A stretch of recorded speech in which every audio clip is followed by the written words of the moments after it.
Sometimes, no words are needed. Dropped into the middle of a desolate desert, you see a mountain with its summit shining far away in the distance. You look around, and there is simply nothing else.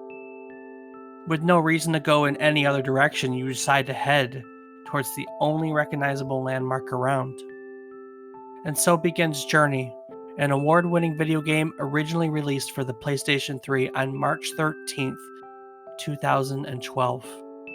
Commonly notated as one of the greatest video games of all time, Journey is recognized by many as a moving and emotional experience and manages to accomplish a rarity in modern gaming. It manages to tell an entire story with no dialogue in only a few short hours. Today, we're going to be taking a look back at 2012's Journey and discuss what exactly makes it so special to gamers everywhere. We'll talk more about the hero's journey in itself and discuss whether or not action or story is more important to gaming as a whole. And unlike this game, we'll be using a whole lot of words as we take today's trip down memory card lane.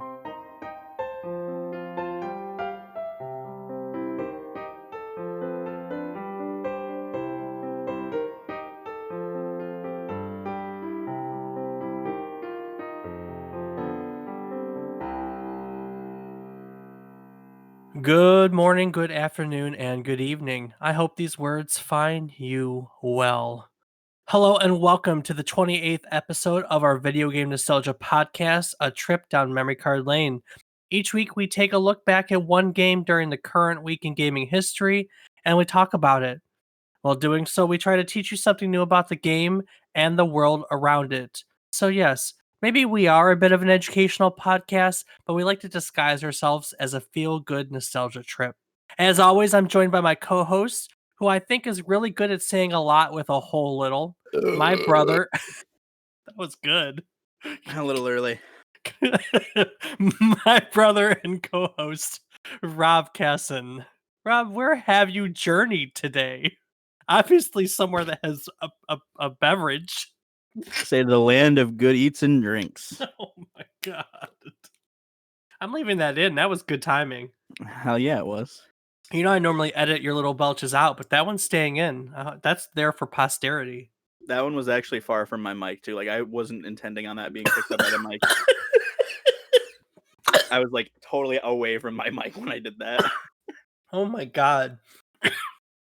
No wonder you didn't want to talk a moment ago. It was going to come out accidentally. Well, no, I was still in the middle of eating my hot dogs. Oh, that explains a thing or two.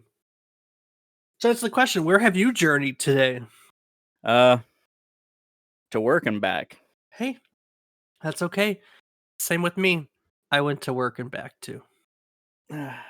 So, man, we haven't really hung out lately. What you been up to? What you playing these days?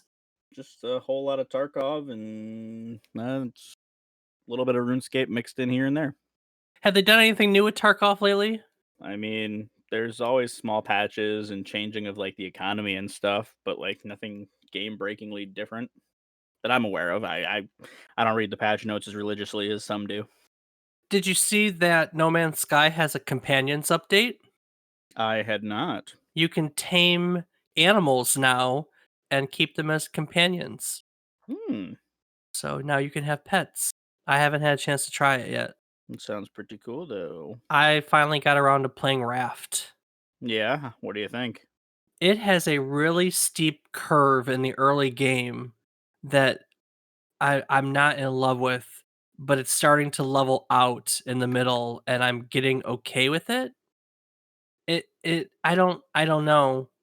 I like it on one hand because it's survival, and I don't like it because I feel like it's still unbalanced. Like I spend an inordinate amount of time balancing my hunger and thirst to actually enjoy myself. Does that make sense? Yeah, it does. I haven't gotten to the large islands yet. Have you played far enough in to get to the large islands, like the ones you have to, like, use antennas to find type deal? Uh, I think we found one, but I don't recall. Did you find a radio station by any chance? Yes. Okay, so that's the first thing. So yeah, you guys did the antenna and receiver part. I guess I don't That's recall the doing that, That's but the start sure. of the start of the story is building an antenna and receivers, and you get your first thing is you get to a radio station. We're just starting that part. We're just now getting to all the advanced stuff on the raft. Like we built a stationary anchor and advanced purifier and grill, which makes it easier to balance your foods. But it's just such a balancing act that the other people I'm playing with are not in love with because it just feels like we've put 4 hours into the game getting to the point where we can survive. Now we're moving on to the story. You know what I mean?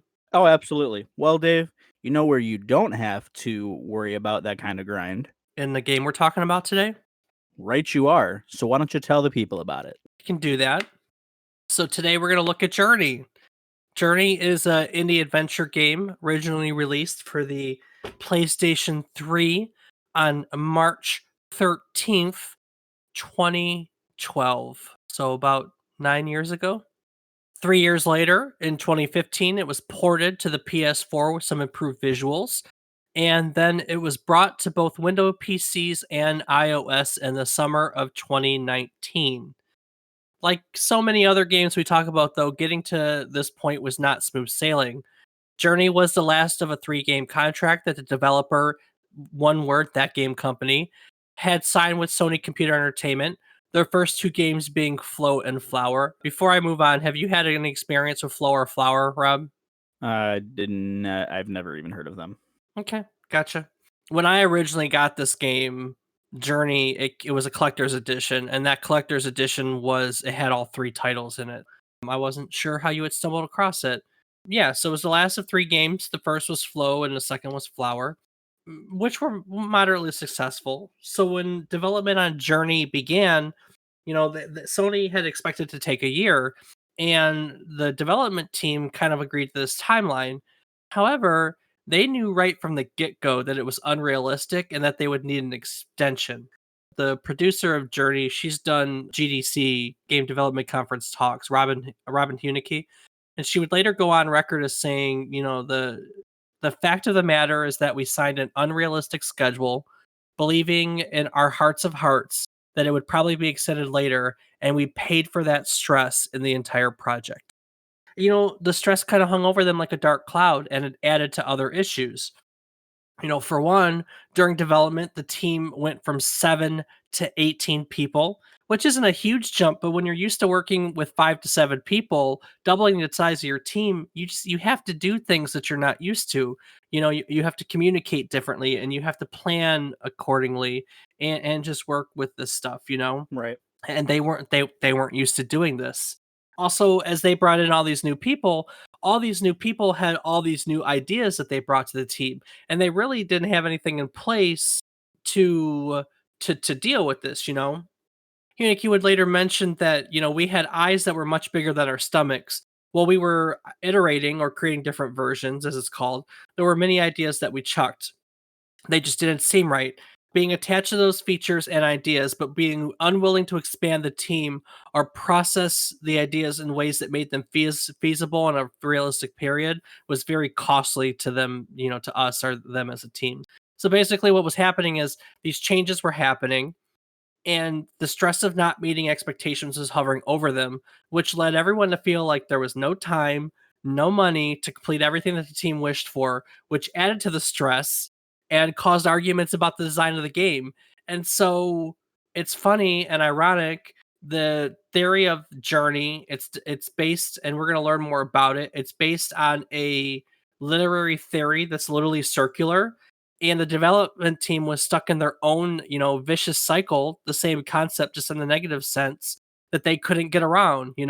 The hero's journey is based on adventure, crisis, and transformation. And literally, that's what the development team went through too. Hey, we get to build this great game. Oh no, we can't build this great game. Oh, we're gonna have to change and find a way to build this great game. You get what I'm saying? Absolutely. Yeah, it's kind of cool the way it all shook out. And so they started with 1 year, and then 1 year became 2, and then one more year than that really wasn't enough. And so it would take a little more than 3 years to get us to the award-winning game that we have before us today. We talk about development a lot, and it doesn't Rob, doesn't it feel like there's a lot of different Doesn't it feel like we frequently find ourselves in here, like, games just don't seem to be made smoothly? I mean, I guess I wouldn't think that that's surprising, being that everything that should be simple never is. There's always some kind of hiccup, but it does seem that some of the greatest game have faced some of the hardest troubles, and maybe that's what made it so great is because they overcame that adversity and created a product that they could be truly proud of. That's very true. One thing I will give them credit for is they sure as heck made the game they wanted, right? I mean, let's be honest. There are many other games. It's a widespread problem that we have right now. There are many games that if Sony had said you get 1 year to do it, they would have put out an unfinished game in a year. You know what I mean? Absolutely. The game it is today, which is, I mean, it's an awesome game. Let's talk about Journey, shall we? That we shall. So Journey starts off, I mean, it doesn't give you much. You start out, you're a robed figure, red robes, and you start out at a desert. It starts out with you sitting in the sand after a little introduction, and honestly, it really doesn't give you much. It doesn't, does it? Does it give you anything? No, I don't believe it does, Dave. Yeah, no. You're sitting in the sand, and it game just kind of waits for you to press buttons or move the joystick and figure out what happens. And what you find out is that you can walk with one analog stick and you can move the camera with the other, pretty standard. There's a button that lets you jump, and then the other emits a little musical tone. You could press it for a little ding, or you can hold it for a lengthy note, which is more like a, I guess, a shout is what it represents. Your character wears a scarf, which allows it to fly. It's kind of a magical scarf, and there are glowing runes on the scarf that as you fly, they disappear. So it's kind of like showing you the charge that your flying has. And that's it. You're kind of left to figure this all on yourself.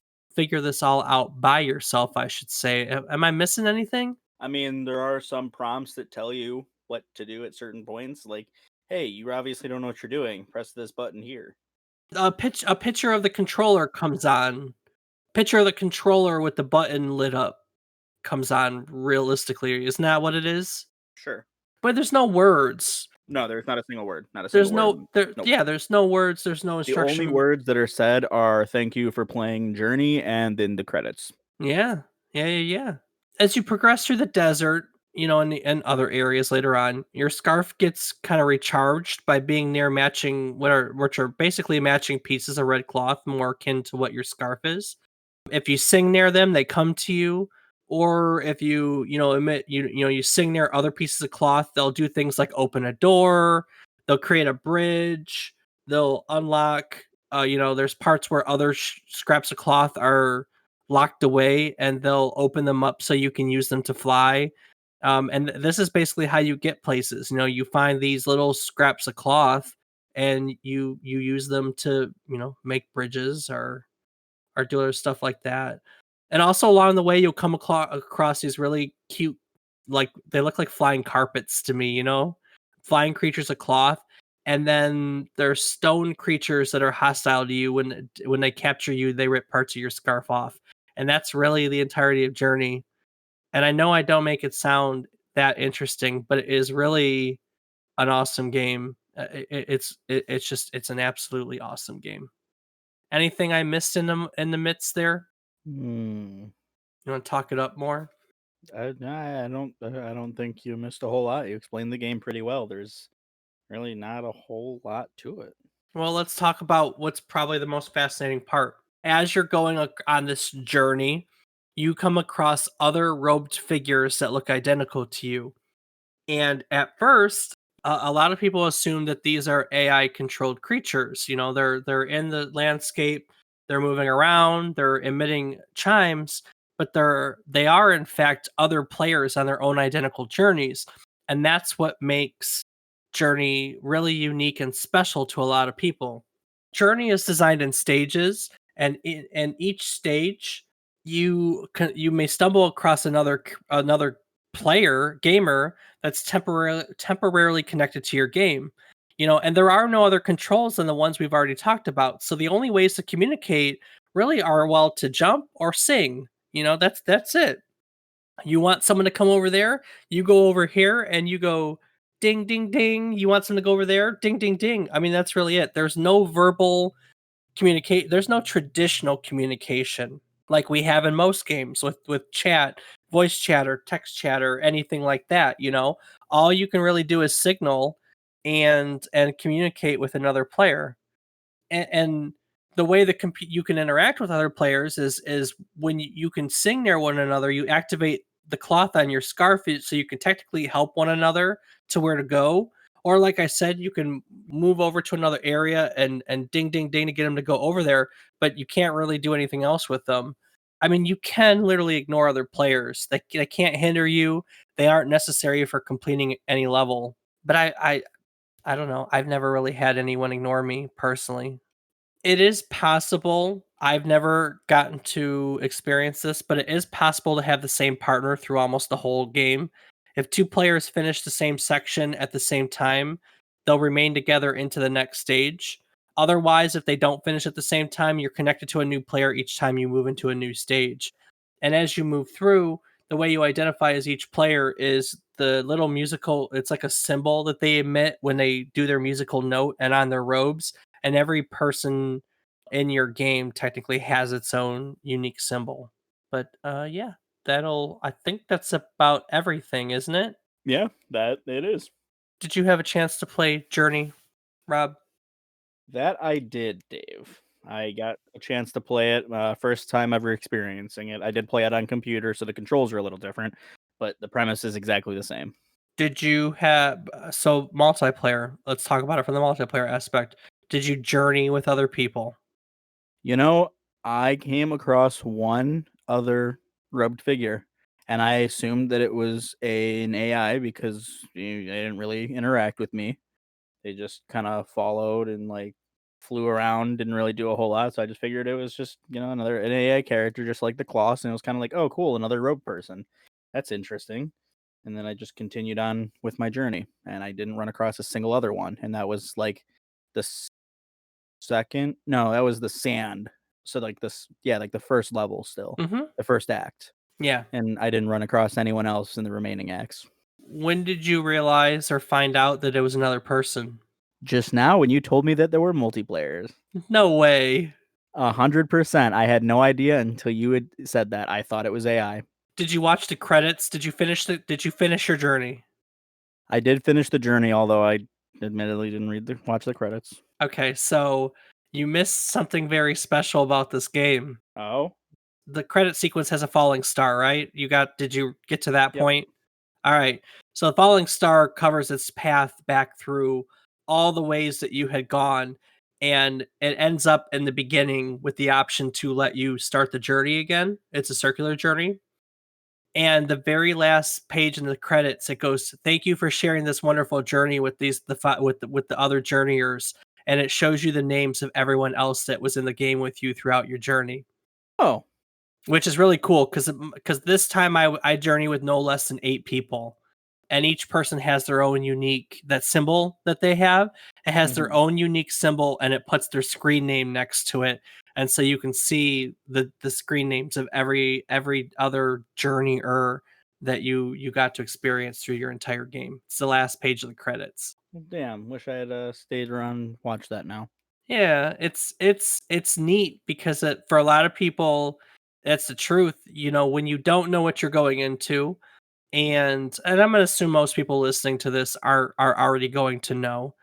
When you don't know what you're going into and you stumble across them, you don't understand that it's another player.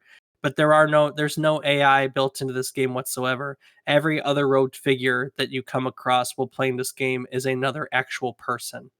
Like I said, I originally had this for the PlayStation 3 in the collector's edition. Played it back. I don't remember when that came out. Maybe 2013. I'm assuming.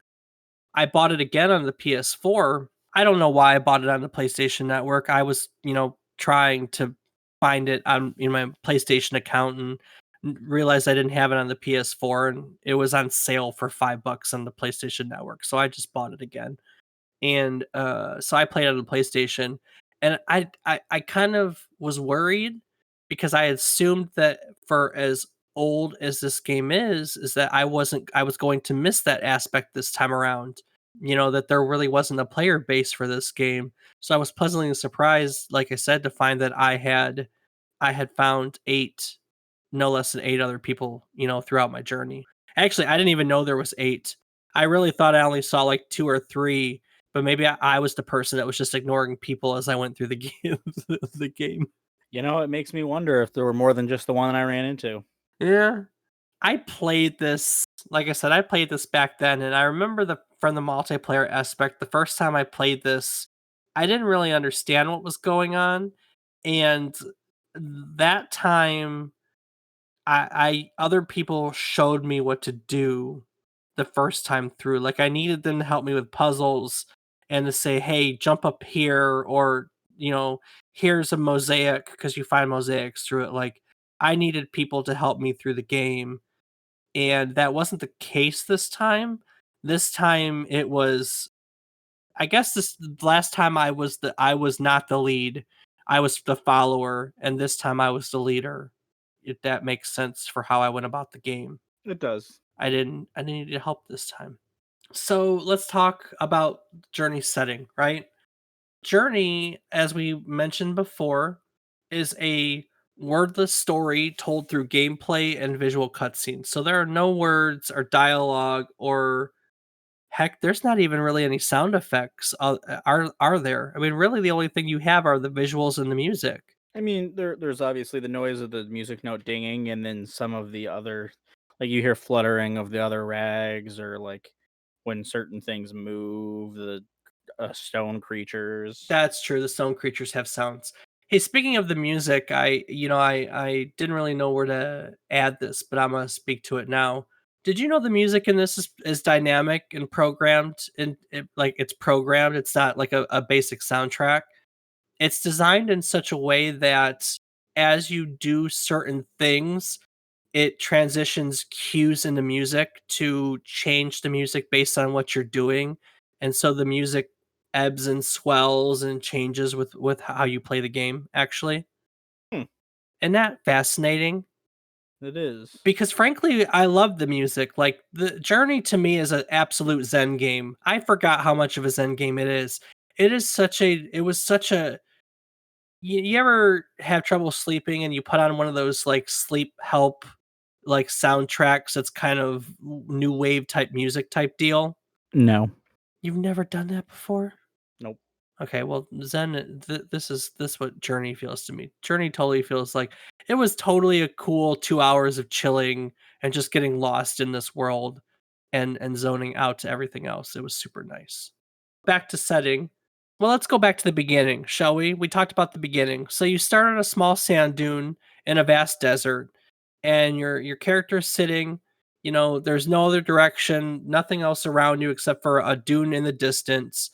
And you walk to the top of the dune, where your attention's drawn to a large, mysterious mountain in the distance. More specifically, your attention's driven to a glowing crevice that splits its peak. That an accurate description of how the game starts? Yes, it is. Okay. And then what do you remember? Because I mean, you and I have both played it in the past. I mean, I played it on Sunday. I'm assuming you played it in the past couple days too.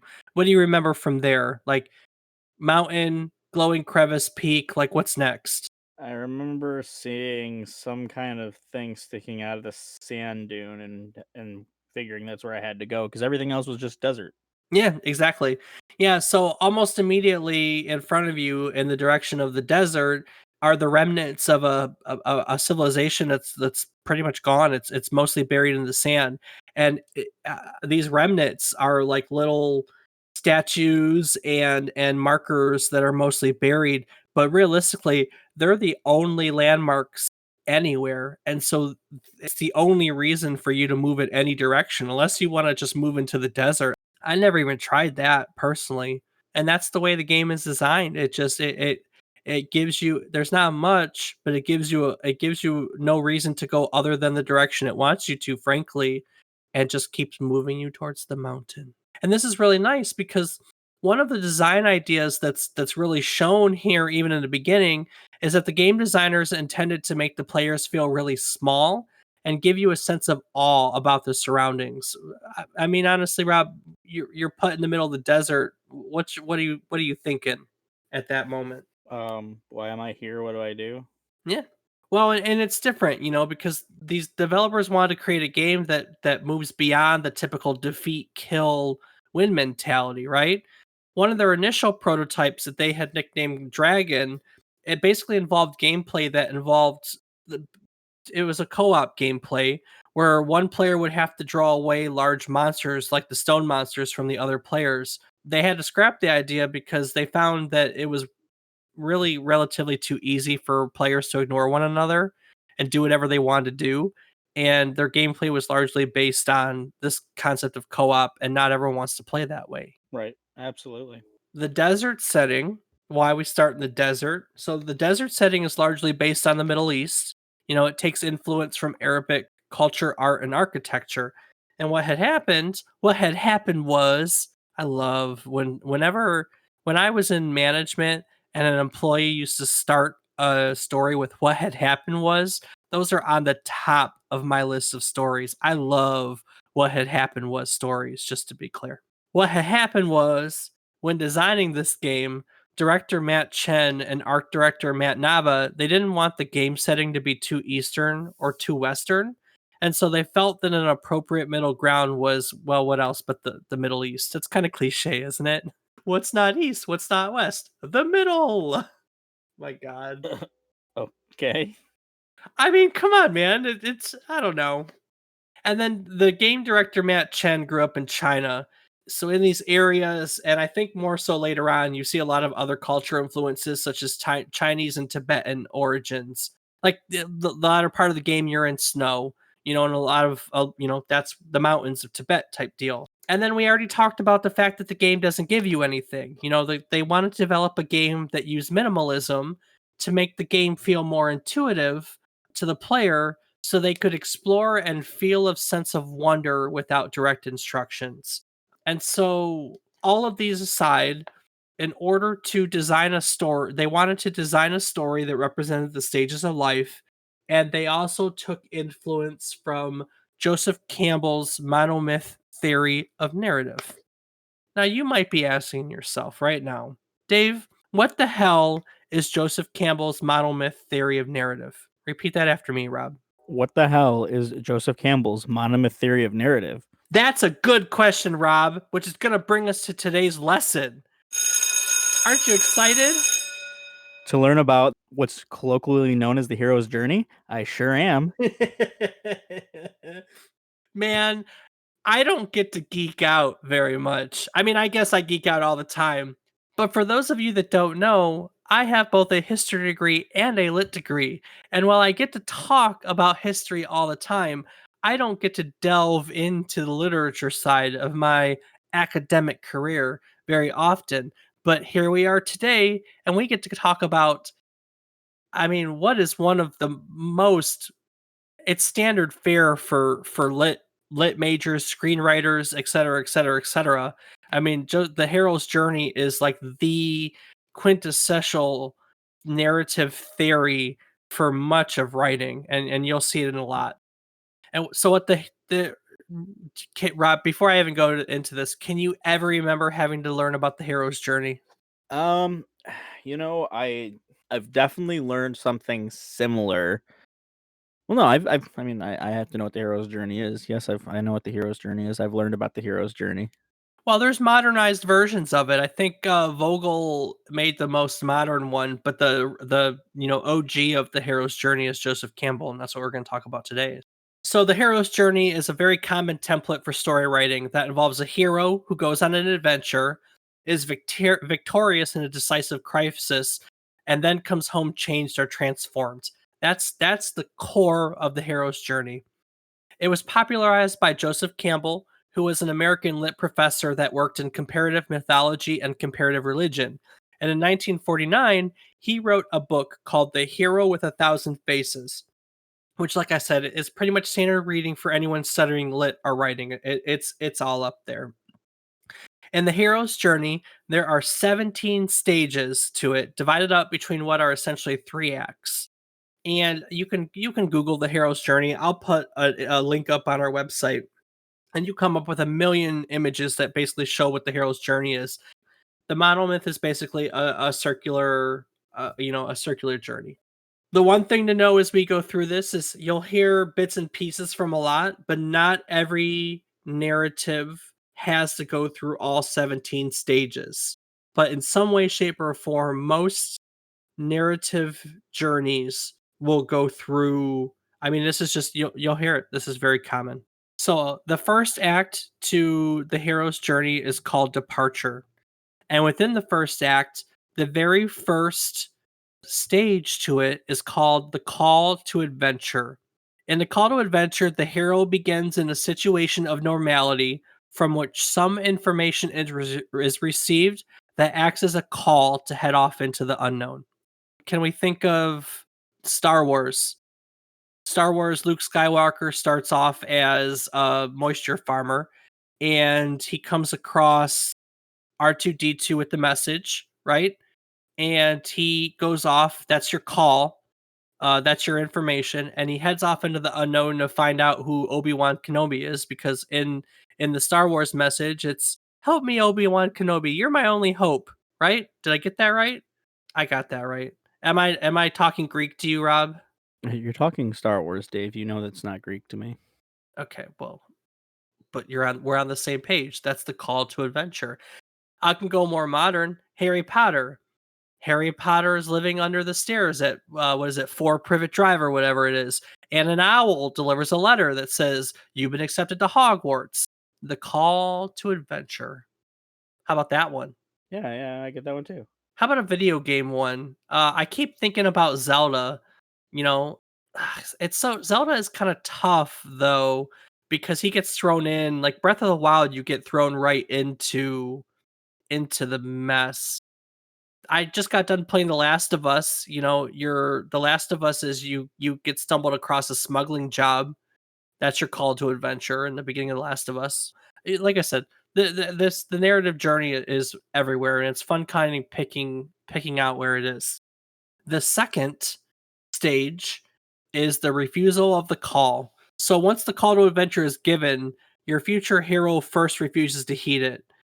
This may be from a sense of duty or obligation, fear, insecurity, inadequacy. There could be any range of reasons that would hold the person in his current circumstances. Star Wars, he doesn't want to leave his aunt and uncle, right? That's originally why he refuses. The Harry Potter, what does he refuse it in Harry Potter? I can't remember off the top of my head. Does he refuse what?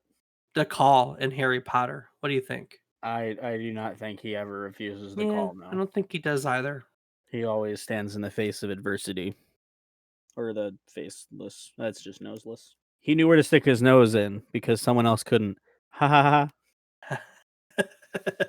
That's pretty good, actually. Oh, he doesn't believe that he can be a real wizard. That's the refusal of the call for Harry Potter, which makes sense, huh? Yeah, I suppose so. Next stage is called supernatural aid. So once the hero is committed to his quest, his guided magical helper appears or becomes known. And then more often than not, this supernatural mentor will present the hero with one or more talismans or artifacts that will aid him later in his quest. So in the case, if we're going to stick with the Harry Potter mentality, because that's familiar to a lot of people, that's when Hagrid is taking him, down Diagon Alley to get his stuff, right? Right. Right. Your next stage is called the crossing of the first threshold. So this is the point where the hero actually crosses into the field of adventure, where he leaves the safety of his known world and he ventures into an unknown world where the rules and limits are unknown. So sticking with Harry Potter, when he crosses into the first threshold is when he learns about the death of his parents. That's when he has to come face to face with the realization that he's not in Privet Drive anymore. He's in a whole new world where he has no idea what's going on whatsoever. After that, the next stage is called the belly of the whale. So the belly of the whale represents the final separation between the safe known world of the hero and his self. When they get to the belly of the whale, they show a willingness to undergo a metamorphosis Sometimes in this stage, the hero encounters a major danger or setback. Sticking with Harry Potter, this is really simple. This is when he starts to settle into Hogwarts, and he starts to understand that he can be a wizard, and he's just kind of learning the ropes and all that. Right. That is your arrival, which takes us to Act 2, initiation. The first part of initiation is called the Road of Trials. And the Road of Trials, that's a series of tests that the hero must undergo to begin the transformation. Often in this, the hero will fail one of these tests or more of these tests, but eventually he'll have to overcome these trials and move on to the next step. So if we're going to talk about trials, let's stick with the Harry Potter which call it. Where do we see the trials? Can you think of a part in that the Road of Trials? In which one? Like the In original? Yeah, yeah, we'll go with the original. So in the original, that would be the actual facing the trials to get to the resurrection stone. Yeah, exactly. It smacks you in the face when you know it sometimes, you know what I mean? Absolutely. The next stage is called the meeting with the goddess. This is where the hero gains items given to him that will help him in the future. Resurrection stone, I guess, would be that, right? Yeah. The woman as the temptress is the next stage. In this step, the hero faces temptations. They can be physical, spiritual, pleasurable, whatever, that may lead him to abandon or stray from his quest. It said the woman is a temptress, but these temptations don't necessarily have to be represented by a woman. The woman is a metaphor for either the physical or material temptations of life that the hero is going to be in this case. If I'm not mistaken, the isn't the resurrection stone, isn't that the one with the mirror where he can see his parents? Is that still the first one? That is the mirror of Erised, yes. So that's your temptation, right? He can see what it's going to be like that may lead him to stray from the quest because he can see what can be if he, I guess, what is it? If he settles into that notion instead of continuing on to fight Voldemort. Do I kind of have that right? It's been a while for me. The next stage is called the atonement with the father or the abyss. So in this step, the hero has to confront and kind of be initiated by whatever holds the ultimate power in his life. And so many myths and stories. This is either the father or a father figure who has life and death power. This is the central part of the journey. Everything that's been moving into place and everything that follows after it all comes from this particular moment. And although we say atonement with the father abyss because of the time, and look, this step is really it's frequently symbolized by an encounter with a male entity. It doesn't have to be a male. It just needs to be someone or something with incredible power.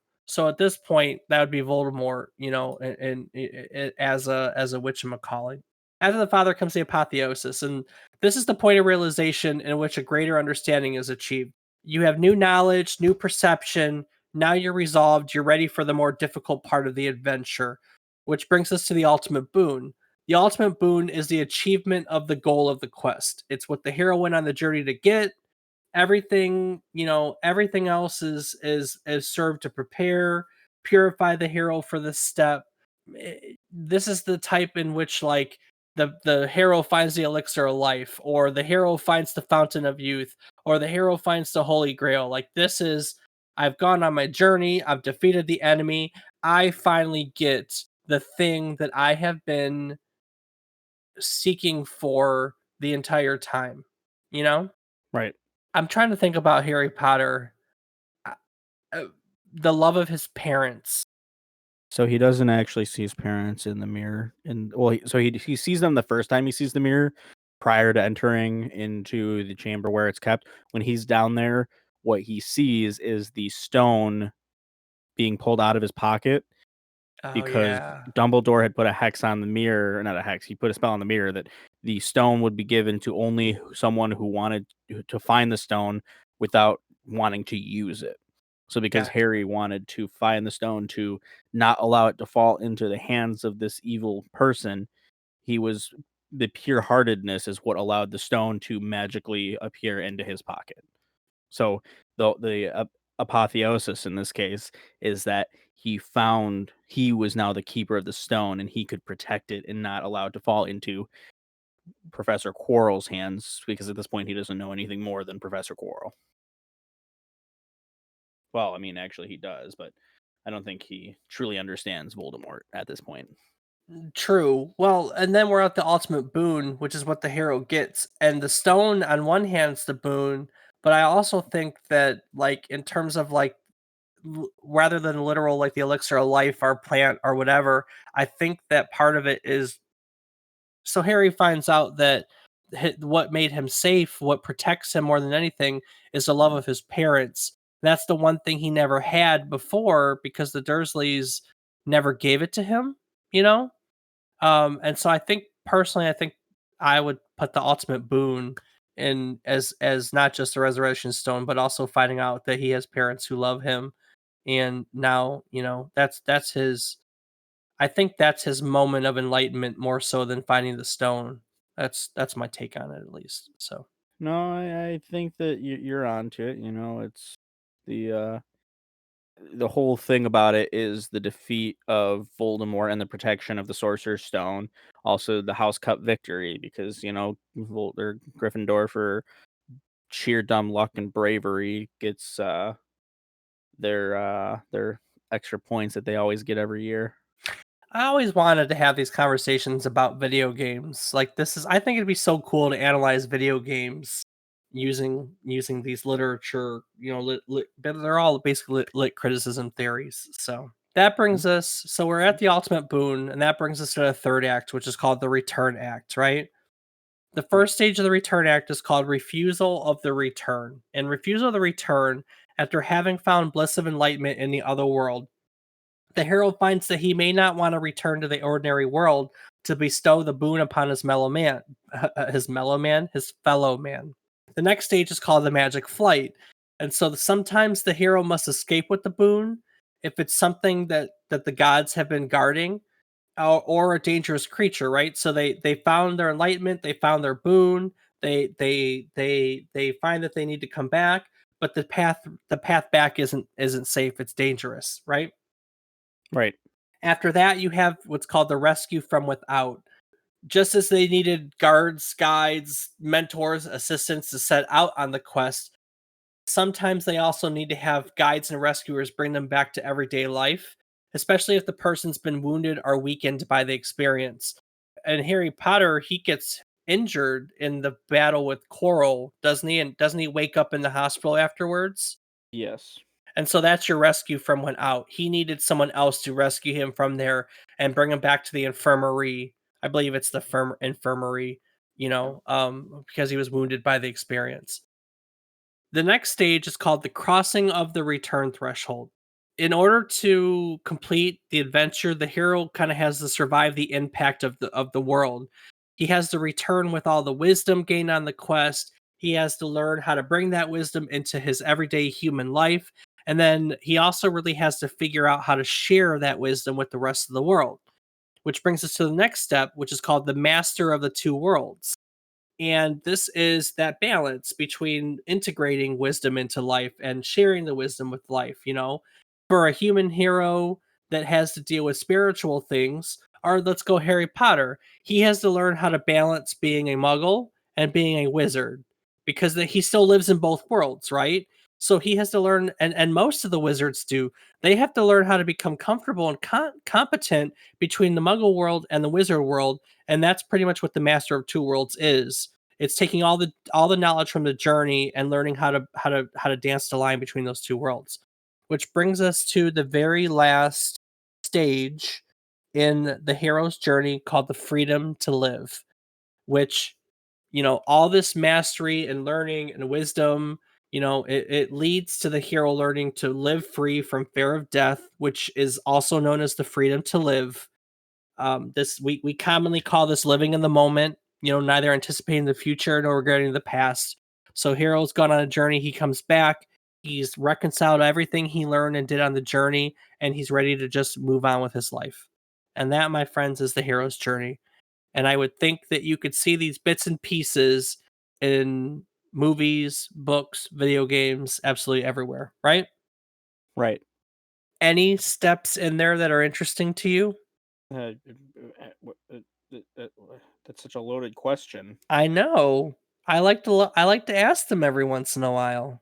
I mean, it's hard to just focus on one aspect of it because without like each aspect has its own importance in the entire journey. I mean, the hero's journey without the temptation or the conflict would not really be much of a hero story.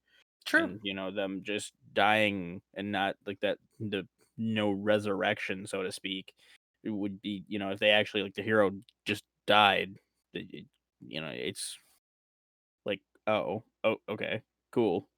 Well, I was gonna route us back to Journey for a second, but I think I'm gonna bring us to the gaming question of the week because I think it fits in really well here.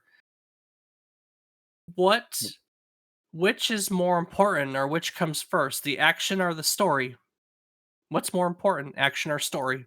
I think that really is dependent upon the person playing and what they're hoping to achieve within the game. Because you have to take into consideration, you have a lot of games that are multiplayer where the entire game is about action. There's no story, you just go, you kill people.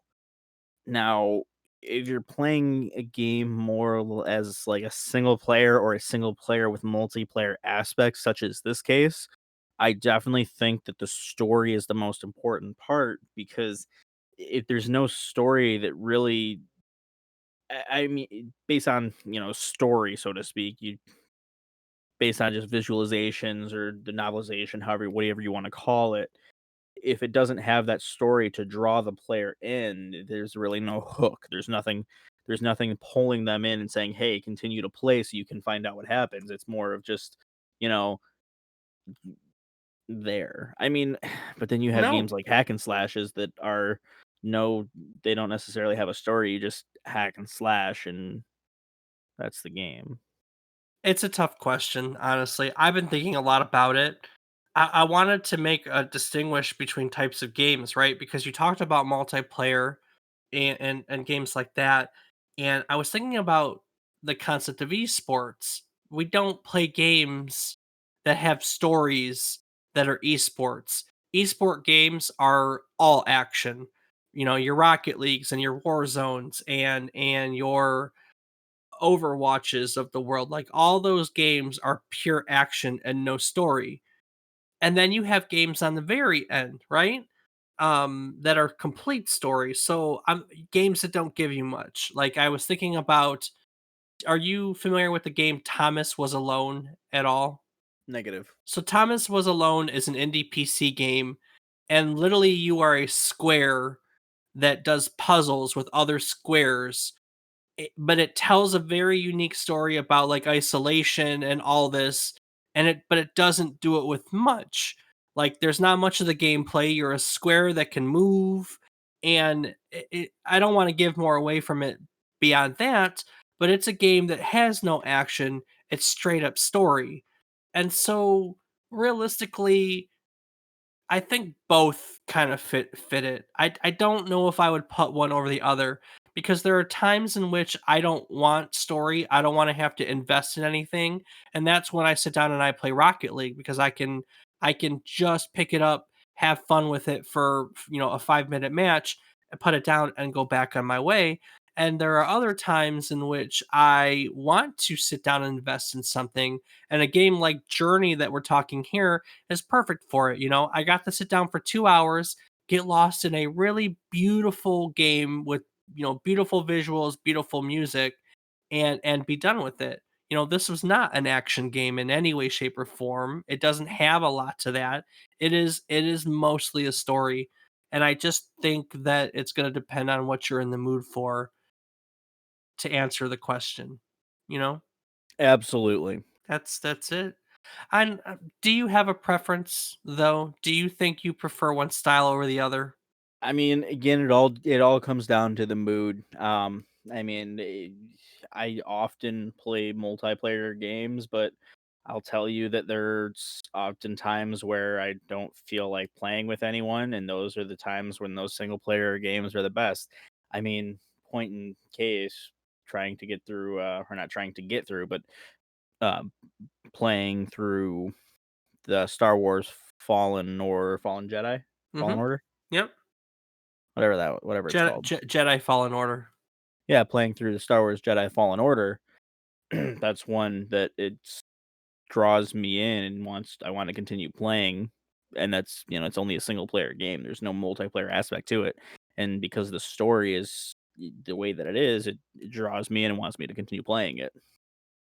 Hey, you know what game I picked up while it was on sale over the weekend with some birthday money? What's that? Valhalla! I get to play the new Assassin's Creed. Have you played it yet? Oh, that yeah. No, I haven't. I have not played any Assassin's Creed since Black Flag. I'm Have s- them. I just haven't gotten to play them. I'm sorry. So you've never played Origins or Odyssey? Correct. Holy hell. Seriously? Seriously. Look, you and I used to buy that for each other. That and Battlefield. We did that for a few years where we just went back and forth on those games, or maybe I bought you the Assassin's Creed. Was that what it was? Yeah, you bought me Assassin's Creed. And you really like those, don't you? Oh, I love the games. I just Oh, hadn't gotten around. I'd never felt compelled to spend full price and never caught them on a good sale. I do believe that I have Odyssey now. I think I have more than just that. Honestly, I'd have to go back and look at what I have, but it's just that I haven't wanted to play console as much, and I don't currently have them on PC. But I do intend on getting back to console because that's where I've been playing Star Wars. you are missing out. I love both those Assassin's Creeds. You are seriously missing out. They're so good. I loved oh man. My god, I can't. Well, okay. All right. I'm gonna stop. I'm gonna stop. Yep. I'm gonna Back to stop. this game. Back I to Journey. promise. I'm gonna stop. Back to Journey. I want to talk about Assassin's Creed. Too bad. Journey time. Oh man. Yeah. Okay, so let's go back to a journey, right? March of 2012 it was released and what's I mean what else can we say about how it was received? I mean, it got a 9 out of 10 or a 10 out of 10 from every publication. Every version of it on Metacritic is 92 out of 100 for its ratings.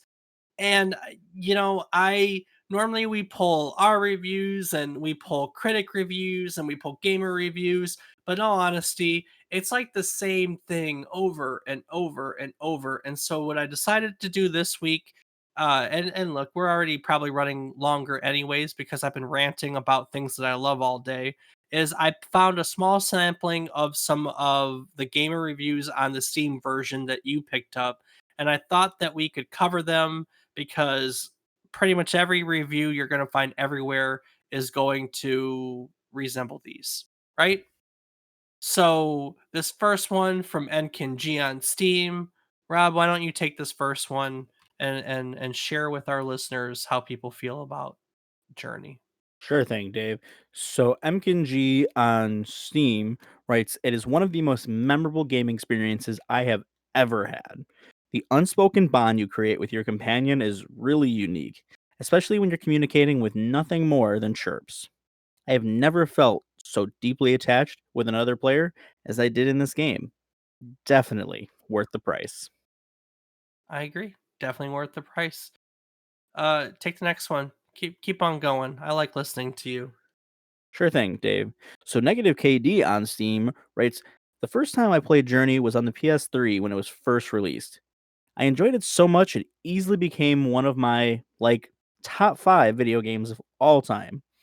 It's been quite a while since then, and I simply remembered it as a very good game I remember loving, but started wondering if it's still worthy of the top of all time list. I wasn't going to buy it for PC because honestly, why would have I've already have it? But I am lucky enough to have friends who hate having money and got it as a gift. Man, that must be nice." I know. Continues on to say, "Of course, I played it. And all I have to say is yes, it very much deserves a place on the top of all times list. 2012 me had a good taste in games after all." So Negative KD then continues on to say, "God, the snow part still gets me every time, especially when playing with people who also try to stick together and make it super sad." Which is really interesting because Journey doesn't have chat or other ways of interacting with the surrounding and players. All you can do is scream at the world and hope the world screams back at you. And sometimes that's perfectly enough to create a deep Emotional connection. 11 out of 10 would scream at the world again. Well, that's all you could do in the game, so. So Lex here on Steam wrote, "It's short but intense and especially memorable. This is one of those experiences that every gamer should experience once in a lifetime. This game is literally beautiful." And I'll wrap it up with one more review from Delphine. Delphina wrote here on Steam, 8 years after release, after having bought it and played it on PS3, PS4, Epic, and now Steam, after what is probably my 30th playthrough, this game still manages to move me, touch me, and give me hope and strength in a way that no other game has ever done before in just a span of 3 hours. One of a kind, truly a gem. So let me ask you, Rob, did the game move you? Did you feel it give you hope and strength? I mean, I didn't really get that deep into it. I did see as I was playing it and analyzing it, I did see how the game could be taken as kind of that metaphor of no matter what life throws at you, you continue pushing on, and that even in darkness, there is light to be found and to strive for. Yeah, absolutely. Did you find it moving? I mean, look, there are a ton of reviews that say people, it made cry. In fact, if I remember correctly, out of 25 people that play tested the game, I think they said three play testers cried at the end. So there's a statistic for that.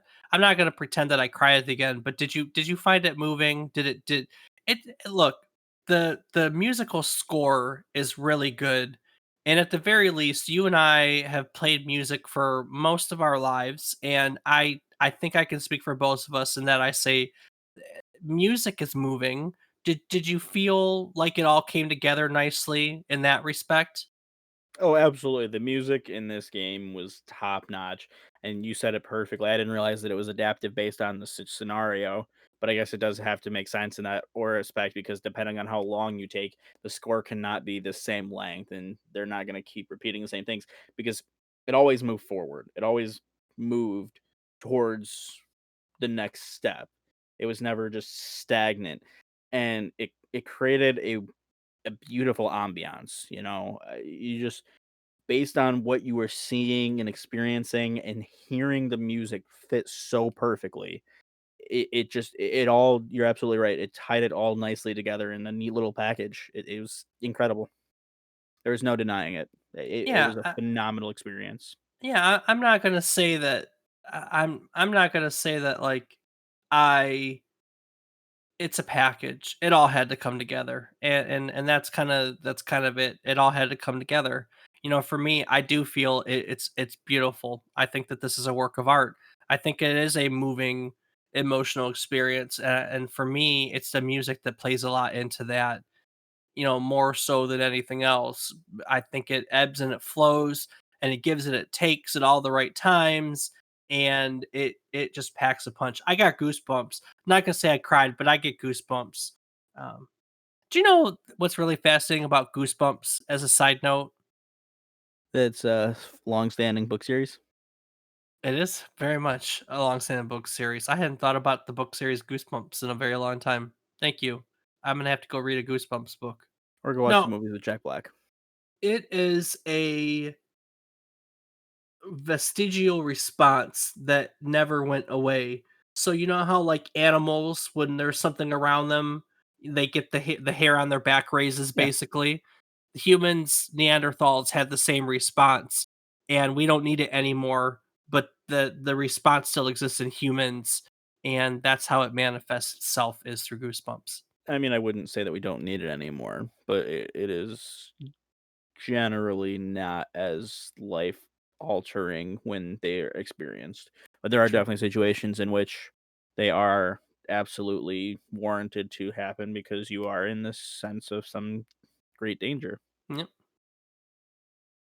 Well, before we wrap up today's episode, is there anything that you'd like to add about the journey itself? I would just have to say that it is a phenomenal experience. It is unlike most if not all games that I've ever played. I know this game is 100% unique. I've never played anything like this. And I normally go into this. I don't really like playing a whole lot of different games all the time. I have to really want to be in the mood to do that. And sometimes playing games to help with the research for the podcast isn't always exactly what I want to do. And I had a not great mindset going into this one, and playing it completely turned that around. It was a phenomenal experience. It didn't take very long at all. I think I finished it in about an hour and a half, hour 45. Um, and it was just a wonderful experience. It's well worth giving a play if you're into the cinematic, the great story, just something that's not run and gun. If you're wanting something to cut back, sit back, relax, and just experience something truly artistic, give this game a play. You won't be disappointed. Well, I mean, you might be, but if you are, you can always tell us about it. Statistically, they're not gonna be disappointed. I mean, look, 92 out of 100 Metacritic, there are very few people that don't like this game. I That mean, makes that I'm gonna say, that makes me very happy to hear you say that. I One of my favorite things about doing this podcast with you is getting to share. For those of you that don't know, there are 11 years between Rob and I. And one of my favorite things about this podcast is that's 11 years plus more of gaming I have on him that I know that he didn't get to experience. And I love video games and I want to share them with anyone who will give me the opportunity or the time or the effort to do so. And if I could just start with one person, which in this case is my younger brother, it makes me very happy. So to hear that I got to introduce you to a game that was just not even on your radar, because I don't even think you knew what the game was before we started this. Am I right about that? had not even the slightest clue. You told me about the game, and I asked you what it was because genuinely, even though we were talking about it, I didn't know what it was. Yeah. And so it makes me so happy to hear that, I found a whole complete hole in your gaming, history and you genuinely enjoyed it. And so if I could start with you and other people, if you haven't played this, pick it up. You will not be disappointed. So, yay. We got one. Oh man. Uh, well, guys, I don't really have anything else for the game.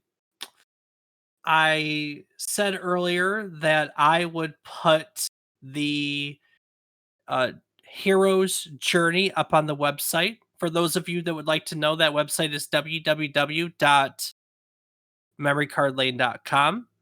On memorycardlane.com, you can also find our old episodes.